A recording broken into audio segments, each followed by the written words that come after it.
Saya ini seorang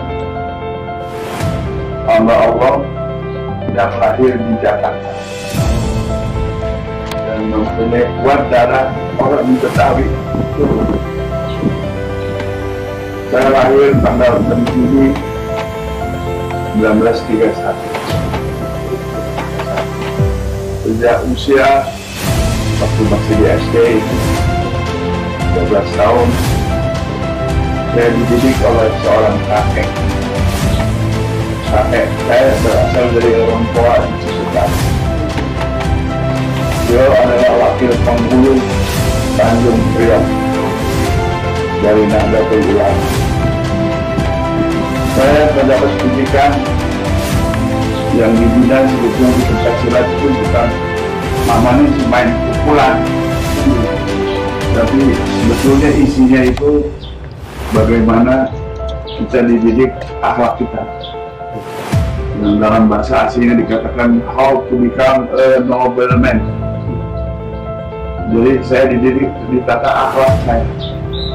Walaupun namanya pencaksilat, namanya main pukulan, main pukul, tapi batinnya dulu ditata di akhlak, sehingga how to become a noble man.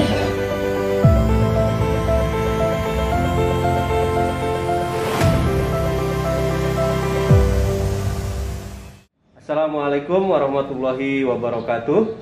Assalamualaikum warahmatullahi wabarakatuh. Oke, insya Allah ini saya buka dulu Bapak. Jarak kita cukup berjauhan, lebih dari 1 meter. Saya saat ini berada di kediaman pendekar pencaksilat Indonesia. Bahkan saya menyebutnya sebagai Bapak Pencaksilat Dunia, yaitu Bapak Edi Nalapraya. Ya, beliau memiliki sejarah perjalanan yang sangat panjang untuk bangsa ini, terlebih untuk olahraga pencaksilat. Kebetulan saya adalah salah satu dari staf dan anak didik beliau, dulu pernah bergabung di Persilat, yang kebetulan saya banyak mengambil pembelajaran dari beliau bagaimana melakukan pekerjaan, tanggung jawab, tepat waktu, disiplin, dan lain sebagainya. Nah, di sini kita akan berdiskusi dan bertanya sedikit kepada Bapak seperti apa perjalanan Bapak dari masa ke masa. Bapak, mohon izin, saya ingin mengajukan beberapa pertanyaan. Mungkin saya ingin meminta Bapak untuk bisa memberikan gambaran, menjelaskan sebetulnya Bapak ini siapa sih, sosok populer ini. Silakan Bapak. Baik, terima kasih. Saya ini seorang hamba Allah yang lahir di Jakarta dan mempunyai kuat darah orang Betawi. Saya lahir tanggal 6 Juli 1931. Sejak usia waktu masih di SD itu 12 tahun, saya dididik oleh seorang kakek. Kakek saya berasal dari orang tua di Cisuta. Beliau adalah wakil penghulu Tanjung Priok dari Nahdlatul Ulama. Saya mendapat pendidikan yang dibina sebetulnya di pencaksilat itu bukan namanya main pukulan, tapi sebetulnya isinya itu bagaimana kita dididik akhlak kita. Dan dalam bahasa aslinya dikatakan how to become a noble man. Jadi saya dididik ditata akhlak saya.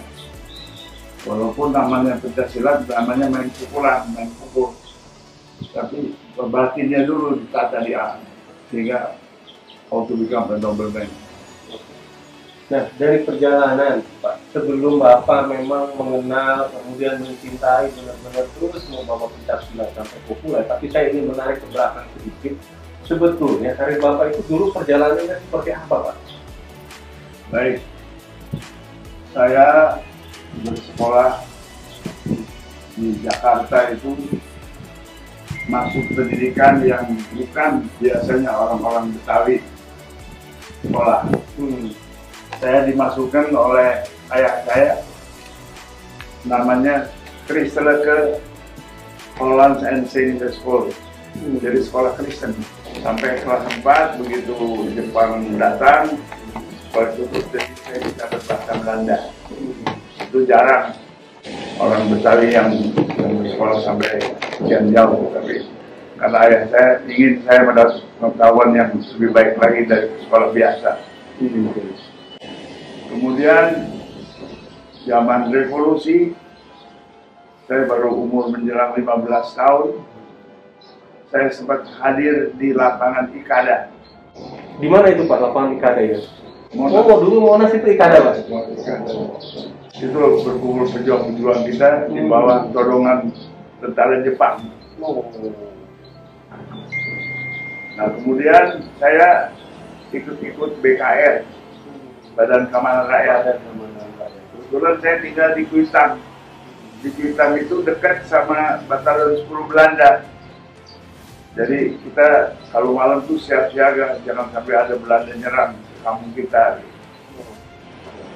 Kemudian pada tahun 46, karena Jakarta akan diduduki oleh Belanda, makanya kantor-kantor Republik, badan-badan pemerintah Republik itu harus keluar dari Jakarta. Kebetulan adik kakek saya yang saya ikuti harus pindah ke Tasikmalaya, namanya itu PTT, Pos Telegraf and Telepon. Itu harus keluar dari Jakarta, masuk ke daerah Republik. Jadi pada saat itu Bapak ke Tasik? Tasik, karena kalau di Jakarta saya bisa ditangkap sama Belanda.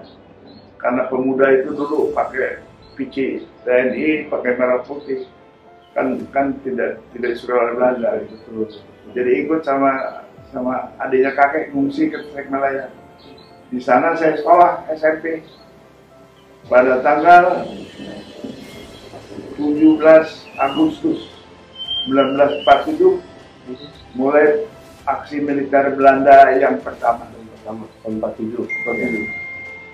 Nah, sendirinya orang tua yang saya ikuti itu adiknya kakek udah nggak dapat gaji, udah terusir dari Tasik, kita lari ke kampung ke gunung. Saya pun ikut, kasihan kita udah nggak dapat gaji. Bagaimana caranya makan? Saya ikut sama saudaranya kakek kan. Kebetulan di depan rumah kita ngungsi itu ada tentara liwat. Nah, mereka lalu istirahat di dekat rumah kita itu. Sebagai anak-anak yang muda kan pengen tahu ngapain tentara gitu ya. Kita deketin gitu. Tiba-tiba oleh salah satu tentara itu dia bilang gini sama saya, Jang, ke dia. Dipikir saya orang Sunda. Dari nawar Pak, Pakdeangan Sangu, supaya dia lapar. Saya datang ke setiap rumah, punten ibu, Malawi, Sangu dikasih, nasinya udah basi, udah mau basi gitu. Nggak ada ikan, tapi ada minyak jelantah kan. Taruhnya minyak jelantah kan enak. Campurin ya Pak? Udah sambil bawa nasi, minyak jelantah, di pinggir jalan tuh ada cabai, saya petik cabai rawit. Sambil makan juga dikit-dikit gitu. Nah dari situ saya ikut sama tentara itu.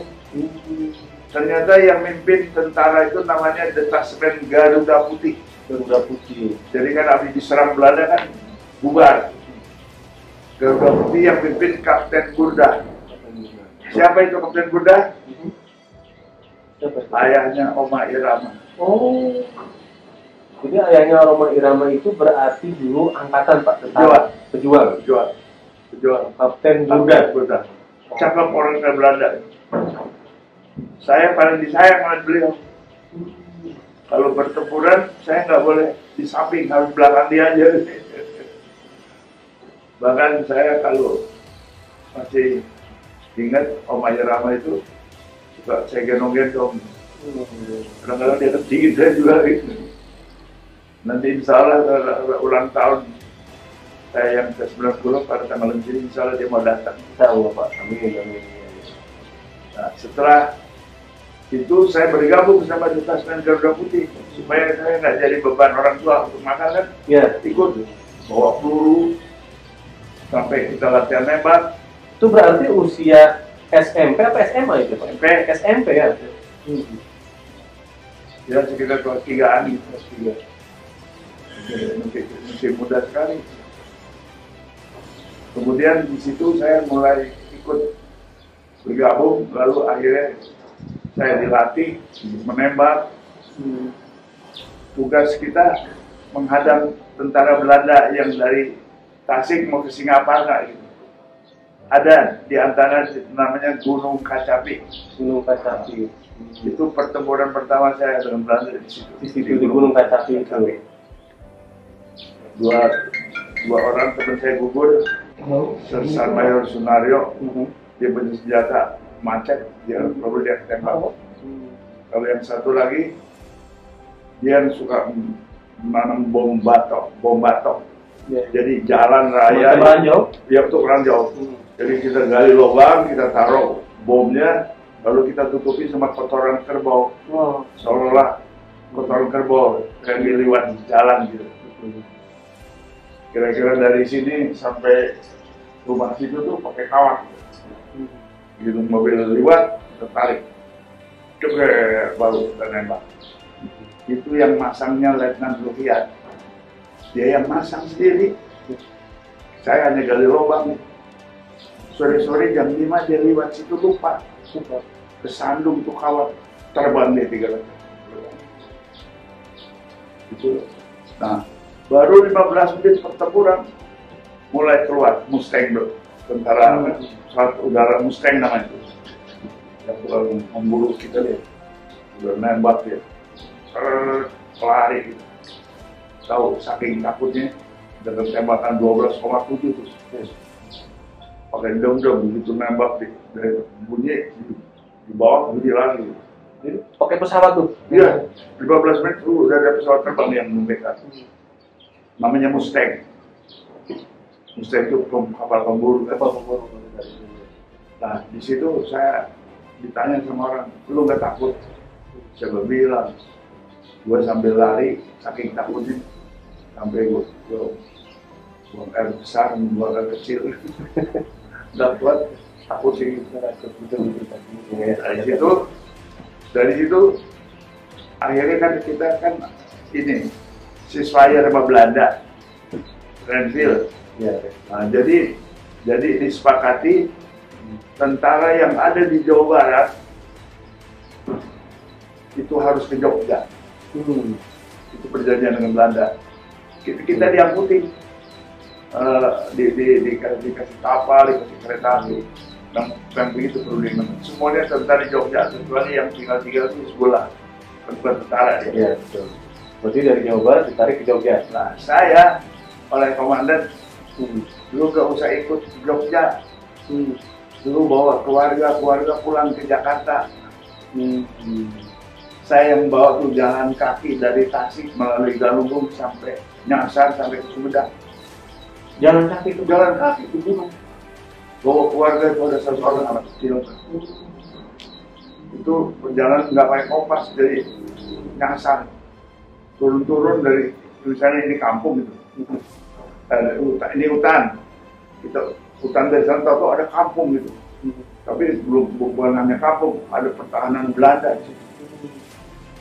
Bayangin, kagetnya luar biasa lihat tentara pada telanjang pakai loreng itu pagi-pagi kan. Tapi ada yang menolong karena saya dulu sekolah Chinese School yang bisa ngomong Belanda gitu. Jadi dari sini sampai situ kita udah Goedemorgen meneer, selamat pagi tuan.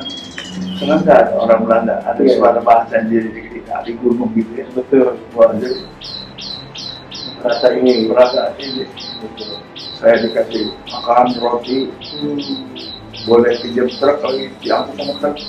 Oh, malah ditolong sama mereka dari situ, dari Sumedang melalui Subang terus ke Jakarta. Di bawah. Itu karena komunikasi yang Bapak sampaikan itu tadi membaca mereka. Ini keuntungan ilmu itu. Iya, betul. Bayangin, kalau saya nggak bisa ngomong Belanda, kalau nggak bisa ngomong Belanda nggak ada cerita itu. Betul, pasti curiga.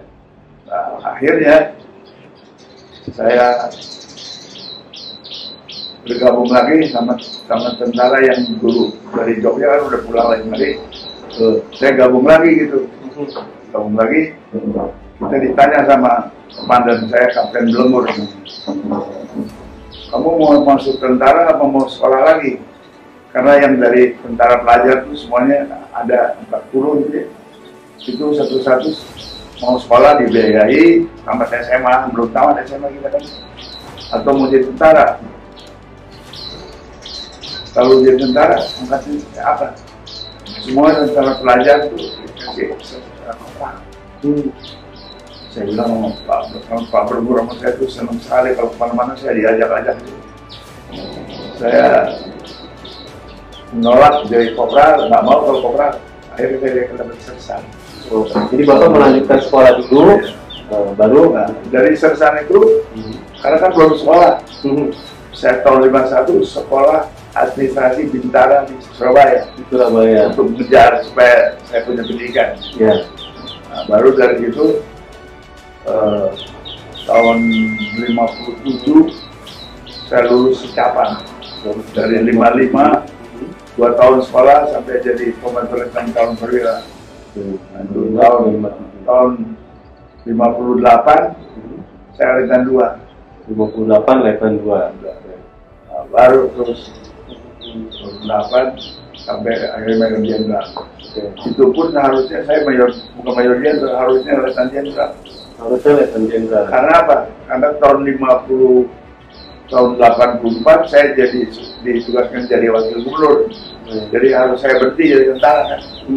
Lalu terus saya baru umur 52 tahun, masih ada 4 tahun pensiun. Jadi berhentinya pada saat itu karena Bapak diminta jadi wakil gubernur ya Pak? Tugas saya satu, bagaimana menangkan Golkar. Pada saat itu. Selama pemilu 71 sampai 82 Golkar di Jakarta 30%. Karena waktu itu yang kuat P3 ya? P3 50%, karena mayoritas masih orang Betawi. Iya. Kemarin Betawi kurang, PDI 15%. Pak, pada saat tahun itu partai 3 ya? Sudah 3 ya? PDI yang paling kecil, 15%. 15%. Orang itu paling besar. Nah, tadi Pak ada yang saya menarik di fase bukan pendidikan, pada saat Bapak menjabat sebagai Tentara Nasional Indonesia atau mungkin pada saat itu disebut dengan ABRI ya Pak.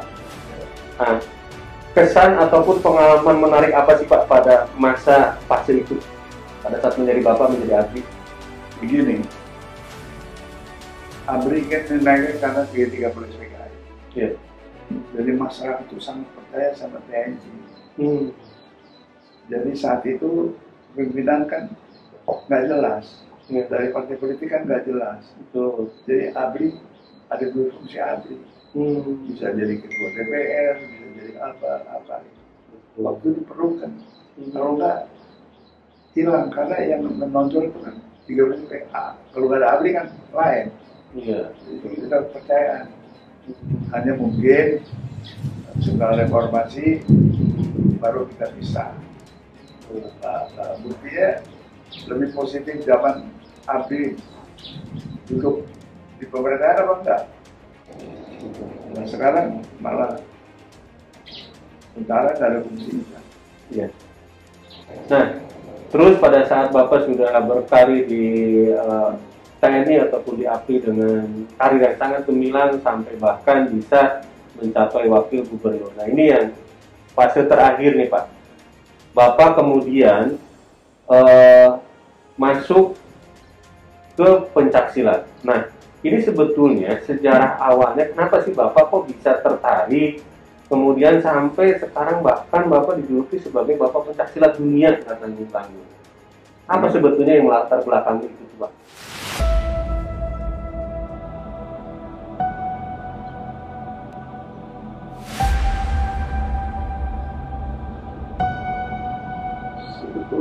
Pencaksilat itu bukan hanya diajarkan membela diri, tapi yang pertama diajarkan itu kita ketika berkomitmen makanya kita harus ngaji, habis bisa ngaji itu baru latihan.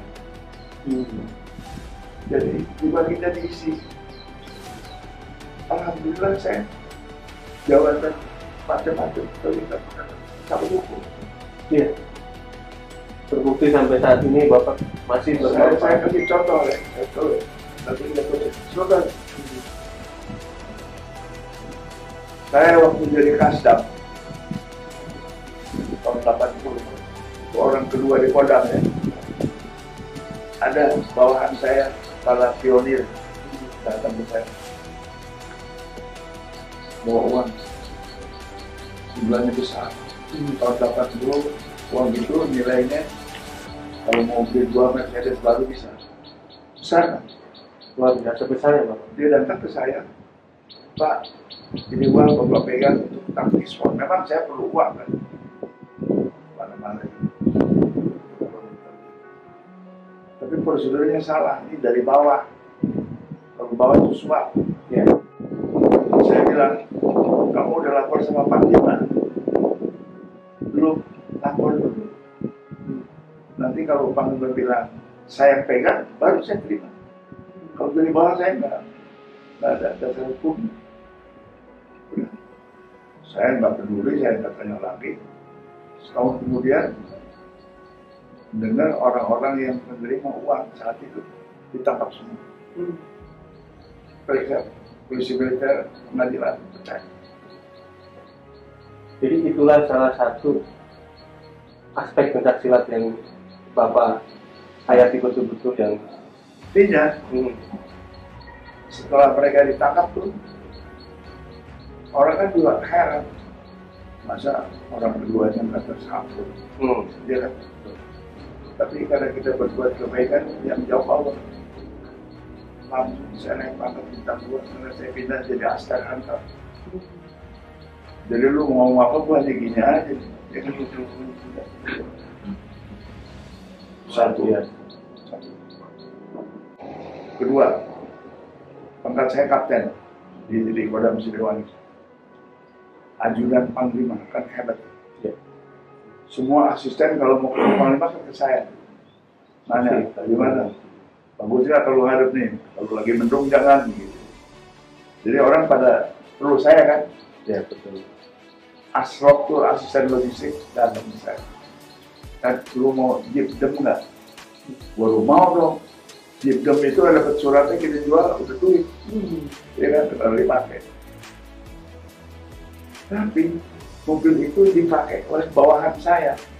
Saya kapten, dia pembantu letnan. Kan bawahan saya. Dia lagi pakai kabur. Saya lihat dia datang udah telat tuh, tangannya udah sama oli, mobil macet gitu, mobil tua kan. Lalu saya ambil, saya kasih aja. Akhirnya saya kembalikan lagi, Pak, nggak jadi deh. Kenapa?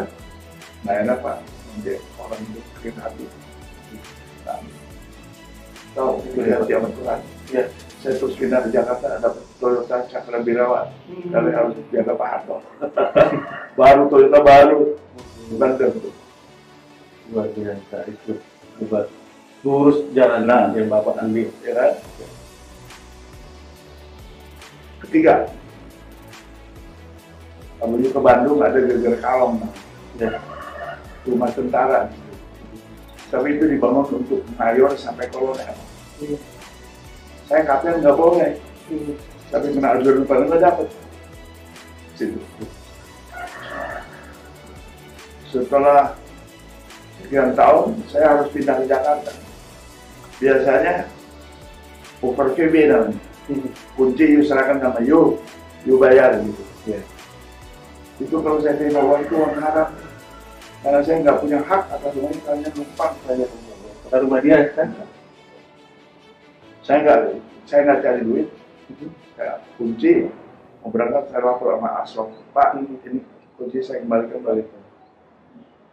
Tahu, sampai Jakarta kalau saya ngawal Pak Harto, dapat rumah Kartanegara. Yang Kartanegara itu? Iya. Oh, siap. Nah, itu Pak yang menarik. Itu kan adalah sikap pendekar pencaksilat. Pertanyaan saya, memang saat itu apakah Bapak sudah berkenalan atau sudah menjauhi pencaksilat tadi itu? Kan dari kecil. Oh, dari kecil ya Pak? Jadi cinta dan menjalani kehidupan spiritual, kemudian budi pekerti luhur. Habis ngaji, ya. Habis ngaji latihan. Jadi di Betawi itu Bapak memang udah dari kakek. Dari kakek itu ya Pak ya? Sehingga itulah yang menempel. Kakek sama nenek saya. Nenek saya dari Cina, Islam. Itu tidak kakek sama nenek. Nenek itu ahli silat juga. Tapi dia belajar dari Cina dulu. Dari turun-turunannya. Kakek sama nenek digelar aja tinggalnya. Itu ada rampok. Kakek lagi pergi keluar kota. Nenek itu banyak perhiasan emas yang dia kaya. Dia rampok. 3 orang masuk. Habis merampok emas-emasan. Benar-benar cantik kan. Ada penderitaan lain lagi dia. Pengen tidur. Disiapin di kamar. Di bawah bantal tuh ditaruh pisau yang cukup. Jadi saya mau duluan masuk. Dan sampai 10 menit keluar, sudah selesai. Berikutnya masuk kamar kedua. 10 menit selesai. Tinggal 3 kan. Tolong bangun temen lu kan. Bangun udah gini sih. Waduh, luar biasa Bapak, sangat menarik perjalanan Bapak tadi ya. Dalam kehidupan sehari-hari benar-benar jiwa pencaksilat itu mendarah daging lah seperti itu Pak, bahkan bisa menjadi sebagai filosofi dan dasar hidup. Itu. Betul, terbukti dari beberapa perjalanan Bapak bisa diselamatkan akibat dari kebijakan Bapak mengambil sikap dan keputusan, kalau saya pelajari tadi.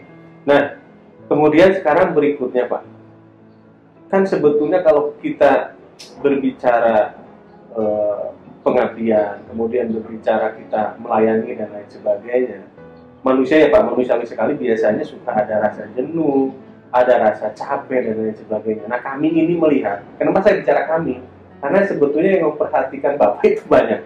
Oh Bapak seperti nggak ada capeknya, nggak ada bosannya ketika berbicara pencaksilat Pak. Begini, kalau lihat ya, dalam situasi corona aja, saya masih maintain perguruan kecil. Saya 3 minggu lalu ke Jampang. Ada 30 perguruan dari apa namanya? Lupa saya. Kebanyakan sih. Jampang. Istilah Jampang. Saya datang. Saya pakai itu. Setiap perguruan kecil saya datang. Karena pemimpin silat itu bukan komandan. Ya. Dia yang harus turun. Coba yuk tanya di mana, nggak ada orang turun.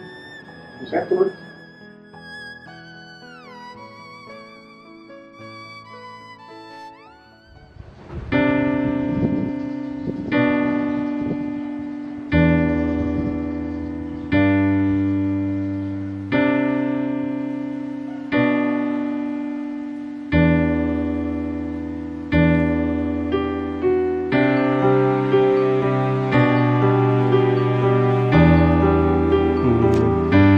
Itu ya Bapak ya? Saya berdiri, disuruh ya. nyambut tetamu 10.000 orang di sini yang hadir maulid.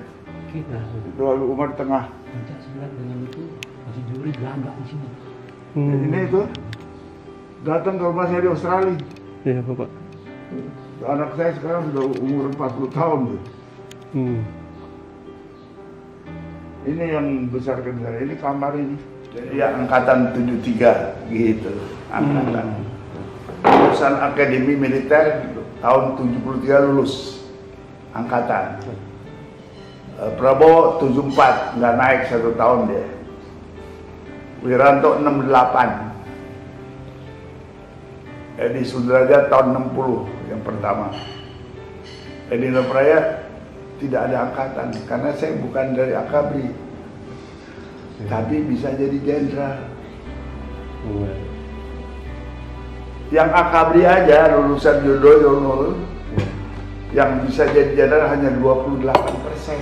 Dari Akabri itu Pak? Dari 100 Akabri yang lulus hanya jadi jenderal 28%. Yang lainnya biasa level kolonel. Yang satu ini nih apa angkatan tapi jadi jenderal gitu.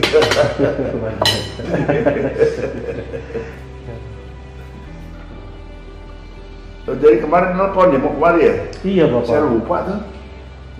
Gak Iya. ada, yang saya tungguin tadi itu Faris yang bukan yang satu, bukan ini. Si Pak Eris Pak. Saya itu loh, kok dia naik mobil, biasanya dia naik motor. Udah pikun susah. Iya Bapak. Yuk, ambil nasi ini. Ayo makan. Bapak nggak apa-apa. Entar saya makan buah dulu. Alhamdulillah selepas dari Padepokan Bapak banyak belajar saya. Belajar nulis dari Pak Noto, belajar konsep dari Bapak. Kemudian ngelanjutin kuliah S1, S2 Bapak. Iya. Akhirnya alhamdulillah sekarang kalau aktivitas regulernya dosen, tapi lainnya di perusahaan IT Pak. Kalau nggak ada di Cirebon bagaimana? Sekarang kan sedang online Bapak. Ya. Iya betul. Dan masih bolak-balik ke Jakarta. Ambil Pak. Kamu ambil saya nih, tuangin kemana? Perasaan baru kemarin saya kesini, padahal Sudah udah lama. belasan tahun Bapak. Udah pernah kemarin, udah ya? Sering Bapak dulu, setiap 1 minggu dampingin Bapak kan? Lupa saya udah. Iya. Dulu mah ngedampingin Bapak kemana-mana. Termasuk diomelin Bapak jam 2 dini hari. Udah? Pernah? Kenapa tuh? Gara-garanya saya disuruh kirim email undangan persilat. Sama saya dirubah to all member, soalnya kebanyakan pada saat itu kan internet lambat Bapak. Kemudian Fredrik atau Den Casing itu yang dari Belanda komplain ke Bapak. Akhirnya saya dimarah sama Bapak malam-malam. sama Pak Arko. Tapi saya banyak belajar dari situ Bapak. Oh ternyata berdiplomasi itu emang betul, nggak boleh begitu. Pelajaran luar biasa, inget terus. Pak Noto itu pensiun. Ada kerepotan, dia kan lulusan. Ya. Dia kan lulusan university. Itu tuh ambil aja tuh. Iya Bapak. Ikan. Saya kan bukan lulusan university. Iya, Pak. Dapat gelar doktor juga baru tahun sekarang. Oh iya katanya Bapak dengar dapat dokter honoris causa itu. 2 saya dapat. Oh, Dari Malaysia Dari 1. Malaysia 1. oh Malaysia juga. Oh subhanallah. Dari UI. Luar biasa. Malaysia dulu baru aja ada perguruan. Saya membantu bentuk federasinya. Makanya saya dapat undangan khusus dari Raja Johor. Dapat ini anugerah Anugerah. kehormatan juga. Cina, sama orang Belanda. Kedua, toleran. Itu kan bukan orang Betawi kan? Bukan. Dari luar kan? Pernah diganggu sama orang Betawi nggak? Nggak pernah. Selama itu nggak mengganggu budaya kita, Iya. aman. Betul. Bahkan terkena ramah, mereka itu ramah. Iya, Ya. welcome. Makanya Bung Karno pilih ibu kota di Jakarta. Toleransi orang. Iya. Dan terakhir egaliter dia. Tuh. Saya John di sini saya kalau sembahyang Jumat, Iya Pak. kecuali corona berhenti dulu ya. Saya sembahyang Jumat tuh dari sini kelihatan masjid itu. Baik Pak. Yang kamu lihat ada masjid juga. Iya. Ada lagi di bawah. Kalau saya mau ke sana ke Cijulang tuh, Rusdi tadi. Rusdi besok aku mau sembahyang Jumat di Cijulang.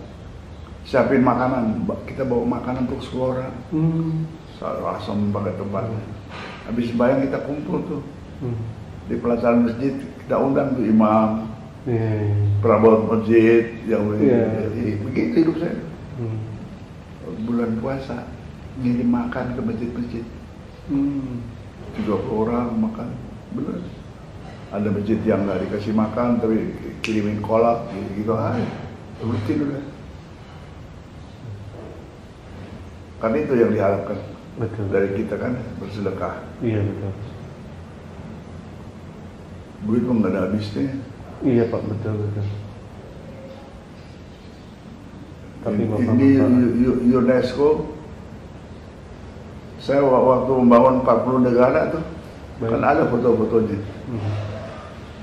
Bukan uang negara itu yang dipakai. Bukan uang negara. Itu punya pribadi Bapak? Dari teman-teman naik kumpul.